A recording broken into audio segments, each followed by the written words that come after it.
G'day guys, welcome back to True Footy, and before we launch ourselves entirely into this list management phase of the year, we've still got a little bit of recapping to do. So, about a month ago, I think pre-finals, Druzy and I got together to review every team who missed the finals and give them a letter grade based on their season expectations. So if you want to watch that, I'll leave a little link to that in the top right corner of this video. Today, I'm doing, by myself, a part 2 where I review the seasons of every team that played in the finals. I'm also currently working on my reaction video to my ladder prediction at the start of the year, so stay tuned for that. If you want to make sure you don't miss out, make sure you subscribe to this channel. There's some doozies in it, both good and bad actually. But yes, as I said, today is about going through the 8 teams that played finals in season 2024 and assessing how it went, really, focusing on what was expected of them or what perhaps they internally expected at the start of season 2024. And in preparation for this video, I went through and looked at a little bit of stuff on AFL.com and see what Kane Cornes is saying. And I have to say, this is not a shot at Kane Cornes, but I did find some of his ratings kind of whack. But we'll go through it. We'll be more specific as we go through. So let's start with the Carlton Footy Club, the team that came 8th and, of course, went out in week 1 of the finals without too much of a yelp, to be honest. Obviously conceded a huge start against the Brisbane Lions and ultimately didn't really get close to winning that particular game. So it was a season of 2 halves, really. They started the year more or less as expected, or at least what the optimists thought would happen of Carlton this year. And then towards the end of the year, it fell away quite badly, leaving a lot of room for improvement for season 2025. So last year, for context, they finished 5th and made it to a prelim, and that led to a lot of optimism around what would happen. Optimism depending on who you go for.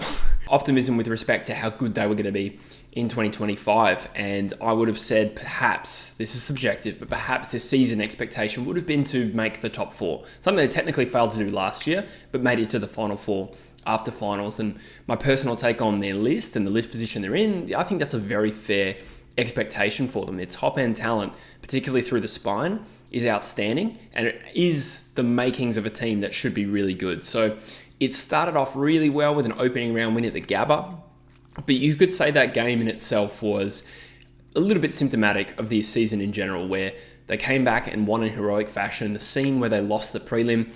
But it wasn't a 4-quarter performance, and perhaps that is a microcosm of Carlton's season. Perhaps in reverse. Second mid-year, terrible end of the year. Yes, there were some injuries and some mitigating factors, but I don't know if it was completely as a result of that. I think things started to get shaky before that. A lot went right. They were a very good contested side. Apparently the best contested side in the competition this year.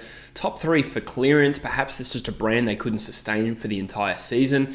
We did probably see TDK, emerge as probably the biggest barometer player for Carlton this year, and to be honest, their top end talent did fire still. Kerno was fantastic. Patrick Cripps won the Brownlow medal.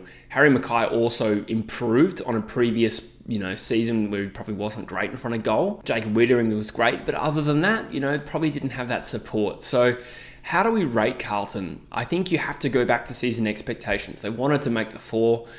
They made the finals, but they lost in the final round and still qualified thanks to some other results. I think they'll be pretty disappointed with this year. I think Carlton is capable of more, and I think, me rating them a D, for instance, is probably a reflection of the fact that I respect their potential as a team. So I don't think you can say this is a C grade for Carlton. I think they under-delivered in 2024. Let's move to the Western Bulldogs, and this one will probably be divisive because I think so many different people have different views on the Western Bulldogs. So where did they finish? They finished 6th, and they lost in week 1 of the finals to a rampaging Hawthorn. For context, last year they finished 9th and, right at the end of the season, fell out of finals. So that was bitterly disappointing, and there came this expectation this year that they had to go one better. And I would have said season expectations for this year, probably finals. Now, this is probably where, opinions get a little bit more divisive. I've seen some expectations set on them that they should be a top 2 or 4 quality side. Kane Cornes has been running with that. And again, not a shot on Kane Cornes. I've just watched a lot of his stuff and compared it to my own. And that's one thing I'll differ on. I think the Bulldogs have a very strong team that should be playing finals. But to say top 2 or 4 is probably a little bit lofty. I think you consider a few things. Bailey Smith went down in the preseason with an ACL, and a few other veteran guns probably just aren't quite the player that they used to be. I'm thinking Caleb Daniel and Jack McRae, who could find new homes this trade period as a result. But overall, I think the Dogs probably did more right than wrong this season. If there was one thing that stuck out this year, it was probably the gap between their best and their worst. They had some seriously big wins, and they had several big losses. I put down Melbourne in round 1, that was round 1, wasn't it? Big loss to Essendon not long after that. They got battered by the Power and Adelaide at Adelaide Oval, and okay, so the Power finished second, but it was still quite a battering considering the form the Bulldogs were in. So I think the takeaway there is gap between their best and worst was really severe this year. Like I said, a lot went right. Bont, again, amazing. Treloar had his career best season at AFL level, and Jamara kicked 43 goals, and Sam Darcy really evolved into being a very good, in fact, better than good, like seriously elite young key forward of the competition. So I think they've given their team a little bit of a facelift. I still think a lot of their top talent, other than a few of the obvious ones, are still pre-prime. And by that logic, should we really expecting them to be making top four? I think their expectation was to make finals. They did that. Perhaps a little bit unlucky to get Hawthorn in week one of the finals. It was one of those years where Hawthorn might have been the best form 7th place side in some time. That being said, GWS finished 7th last year. I'm going to give the Dogs a C here. I think making finals was the expectation. They achieved that. Disappointed to go out in week one, but I don't think they failed. I think there's plenty of reason to be optimistic that the Bulldogs will be up there again in the next couple of years, and I mean pushing for top four. Let's talk about the Hawthorn Footy Club. This one was one of the most unexpected rises to power, if you want to call it that, or just shooting into premiership relevance. That is one of the most unexpected uplifts in a team I've ever seen. So yeah, Collingwood did it in 21 to 22, but Collingwood were a good team before that. So I don't think, when you consider Hawthorn were like the 3rd or 4th youngest list in the comp going into this year, I think it makes it more unexpected. So they finished 7th, they made it to the final 6, and narrowly missed out on a prelim. It was an absolute war, that game. Last year they finished 16th. So what do you say Hawthorn's expectations were for this year? I mean, I'm not talking about the optimistic best case scenario goal. Every team would be saying finals in that instance. But I think Hawthorn, just to improve on 16th and get out of the bottom 4, would have probably been a bit of a pass mark if you rewind 12 months ago. And the season didn't start well. That's the thing that gets lost. They were pretty poor in the first 7 rounds with just the 1 win. And then they got battered by the Swans at the SCG. There was 2 moments that clicked. I think not long after that, if I'm not mistaken, that was when they beat the Bulldogs and they started winning games. Then there was another moment for me where they clicked again. And that was when they went to Perth and rolled West Coast, which is an incredible achievement. But after that is when they really started putting teams to the sword. And I think that's when you consider Hawthorn really elevating themselves into, crazily enough, a premiership chance, like deep in the season. So, brilliant in their first final. Got beaten by a better and more experienced team on the day in Port Adelaide. And you just consider so many players coming out of the woodwork to just be guns this year. So Massimo D'Ambrosio, I don't think anyone would have seen that season coming from him. Sam Frost was fantastic in a year where, they had some injuries to start the season, James Blank in particular. Ginnivan probably had a career best season. I don't think he kicked as many goals as he did at Collingwood, but probably impact-wise, probably his best career season. Nick Watson, fantastic up forward. Dylan Moore, Jai Newcomb, Korsha Deer. There's too many to name with Hawthorn. There were too many winners all over the park, and they're still one of the youngest sides in the competition. So if you had to give them, some sort of caveat to say where could they improve, well, they lost a couple of games with big leads, but considering the expectations, I can only give Hawthorn an A+. So again, I'll reference Kane Corns gave Port Adelaide and Hawthorn an A-, and I just don't think that is in line, certainly not with the way I'm doing it, which is looking at what were they expected to do this season.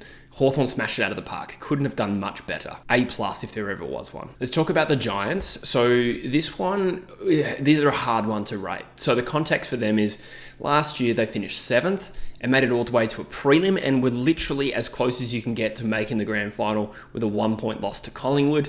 And that brought a lot of belief that this side was a genuine premiership contender. I certainly bought into that. They were my tip for the flag this year. So in a year where last year they didn't perform that well in the home and away season and clicked when it mattered, right at the end of the season and into finals, this year was the opposite story where they finished top 4, they claimed the double chance, and had, unfortunately, one of the biggest finals chokes we've seen in some time. Yes, they lost to the 2 teams that played in the grand final, so you bear that in mind. But it could have easily been them that was there on grand final day. It could have been them winning the premiership this year when you consider they gave up a 5-goal lead against the Swans, gave up a 44-point lead against Brisbane. So they win either of those games and they still could have won the flag, in my opinion. But it is what it is. They fell short. Now, in the home and away season, they ebbed and flowed. I think they started well, probably fell away a little bit as well. But, they beat the Lions twice, the eventual premiers. They beat them at the Gabba. They won at GMHBA. They did a lot right without probably ever reaching the heights that I thought they were capable of this year. So we go back to season expectations. What was expected of GWS? I think it's fair to suggest genuinely contend. If anything, improve on last year where they made the prelim. They were better in the home and away season, set themselves a lot better, with that finals position, and then got eliminated 1 week earlier. So again, I think this is a season to rue for the Giants. They did a lot right. They put themselves in the right position and couldn't capitalize against two teams that were simply better on the day. So I think you give them a C. I think genuinely contend. They made the top 4. You could possibly say C-, but I think that were probably about par for GWS. I don't want to weight too heavily the finals performance because throughout the year they put themselves in the right position and failed when it mattered, really. Perhaps I will actually say C- now that I think about it. At the end of the day, getting yourselves into the position is one thing, but considering the opportunity blown here, let's downgrade it to a C-. Let's talk about the power, another interesting one to assess. So they finished second and made a prelim this year and got done by Sydney by about 39 points, I reckon, in the prelim final. That's against the backdrop of last year where they finished third and went out in straight sets. That was a very disappointing finals campaign last year. Got pretty well beaten by Brisbane, equally beaten quite comfortably by the Giants at home. So this year they went 1 week further. They finished 1 spot higher, so I suppose that's about right. And I'd say their season expectations were probably to reach the Final Four. Again, of course, when you're a team that is more or less in the window, which Port Adelaide are, of course their expectation would be to make a grand final or win the flag. That'll be their goal. But I think a realistic, pragmatic expectation probably at least reach that mark again, right? So from that logic, they actually did well. They were a really good pressure side this year, and it's finished the season so well that I remember thinking after the Fremantle game that this was probably the most evolved and mature Port Adelaide side I had seen with his current group. I had faith that this was going to be different. I tipped them as my premier at the start of the final series, which got, blown to bits in their first final. And that's what makes this tough to assess. So as a side note, I don't mean to keep bringing Kane Cornes up, but he is particularly relevant to Port Adelaide here, right? So I was intrigued at what he said. And I feel like for a guy that was pretty negative on Port Adelaide this whole time, he concluded in his season review that Port Adelaide's list simply wasn't good enough. They overachieved, if anything, and they get an A-. Well, I don't think that's on the mark. I don't think their list is too weak to win a flag. I think that, if they had played Geelong 8 weeks earlier, they might have beaten them. I suppose what I'm saying there is it was the moment of the finals, the pressure of playing, even in front of a home crowd, they just crumbled. They crumbled so badly in that first final, and they came back in a good way in the semi-final and missing some soldiers. That is a great win. So that almost makes up for it. It was just the sheer dominance of the Cats during that game, which really lingers in the memory for me. Prelim, not too shameful. Sydney were a very good side. There was a lot that went right this year, I think. I still think that, Chase Burgoyne had a great season off the top of the head. Horne-Francis, I think, elevating again is one of the biggest ticks going forward for Port Adelaide, because he, obviously, as one of your top-end core parts of the team, him becoming a match winner, which we've probably seen coming for some time, but I would just highlight him as a player who did take a big step this year.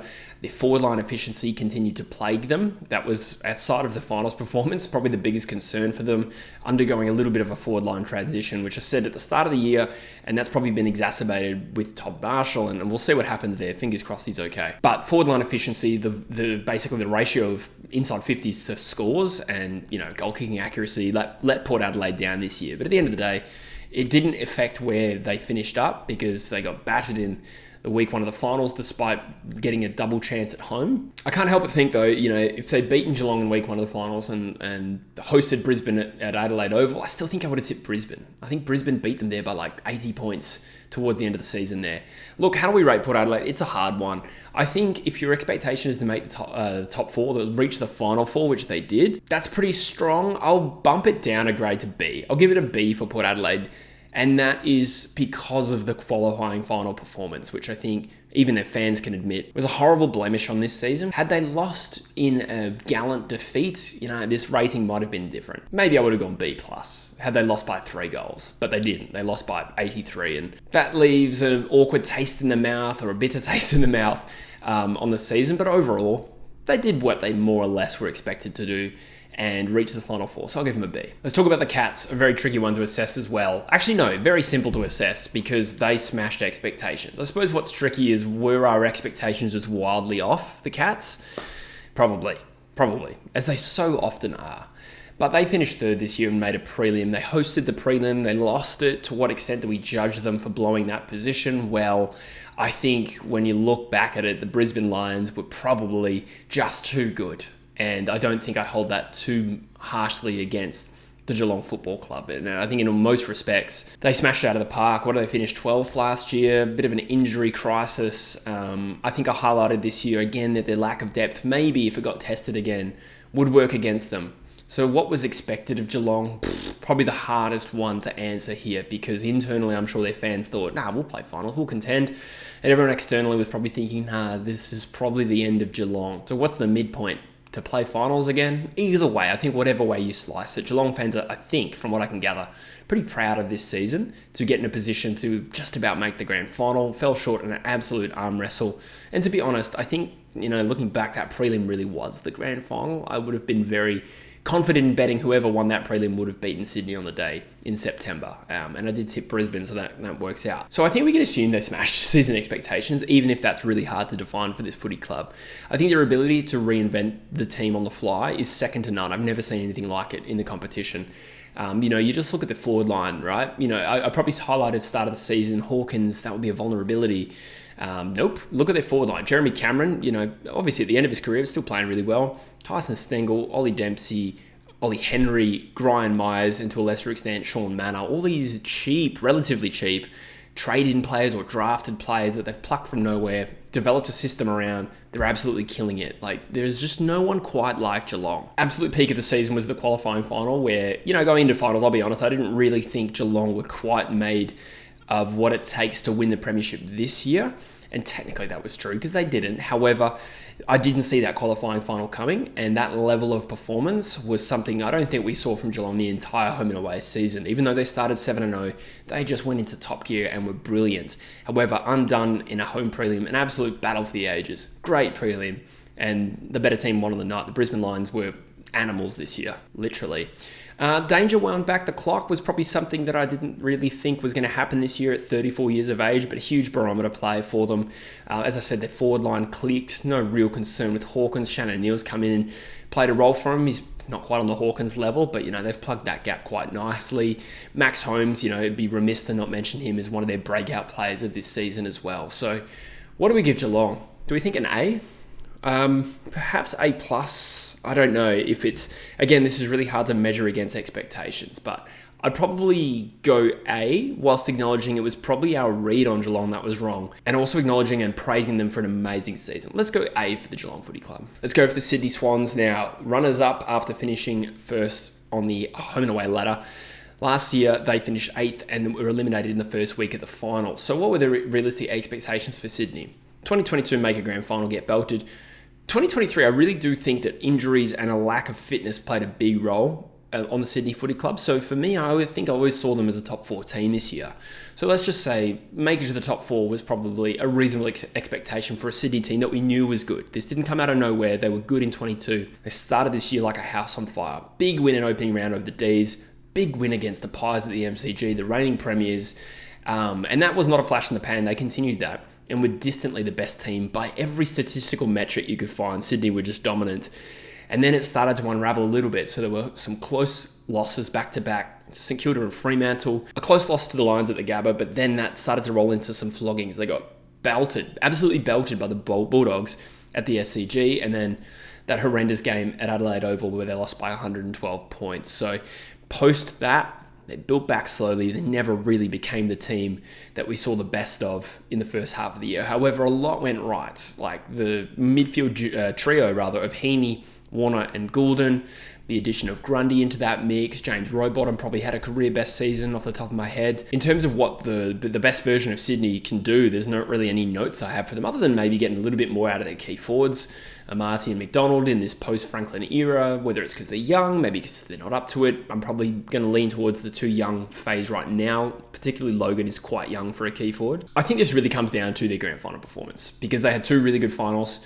And, came from behind to beat the Giants, who are a good team. Too good for Port Adelaide, outclassed them all day. And then grand final hits, and they just roll over, which has been talked about enough. So that really needs to weigh into this. I think on the basis of season expectations to finish first and runners up in a grand final, that's outstanding. But the context of their performance in that grand final probably stops at being A+. I'm going to say A for Sydney. I know it's all doom and gloom right now, but they did have a fantastic season by most metrics. The fact that they won the minor premiership, the fact that they got there on grand final day, that's exceeding expectations, right? They were in the game at quarter time. Everything after that was an absolute shambles. I'm going to give Sydney an A for this season. I think it would be unfair not to. And finally, we've got our reigning premiers, the Brisbane Lions. I don't really have too many notes. They finished fifth and won the flag in fantastic scenes. Another team where, they probably saved their best for the finals series, or certainly the grand final. I'm trying to think of other examples. I think I was talking about this in a video the other day of teams who played probably their best game in the grand final. Richmond, 17.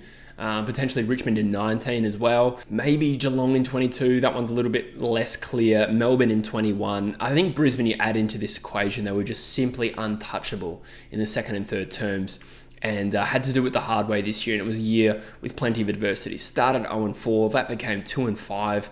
They had some injuries. I mean, the opening round, they lose their best player in the previous grand final, Kitty Coleman, to an ACL. There was a lot of talk about an off-season trip. The wheels had appeared to come off at the Brisbane Lions, and a lot of external noise about them falling away in the light of their heartbreak in last year's grand final. However, their leaders stood up once again. Lachie Neale, Harris Andrews, Dane Zorko, Josh Dunkley, amongst others. You can't name the whole team. And then an introduction of some youth into this team, like Lohman, Will Ashcroft, who wasn't part of the final series last year, wins the Norm Smith medal.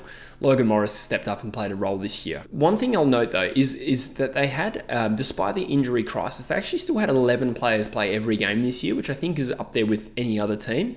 So there's still some good team stability, which is something that has been a hallmark of that team for about 5 years. They've had pretty good availability, some bad luck with ACLs, etc. this year, but generally speaking, I think that has gone a long way to helping this team stay competitive. So one of the best finals runs I've seen in recent times. I'm actually going to do a video ranking finals runs because I think this will feature in the top 2 or 3 of the decade. It's hard to go past the Bulldogs. But I think season expectations would have been make it to the grand final, and they smashed that out of the park. I don't think you can ever give a premier anything other than A+.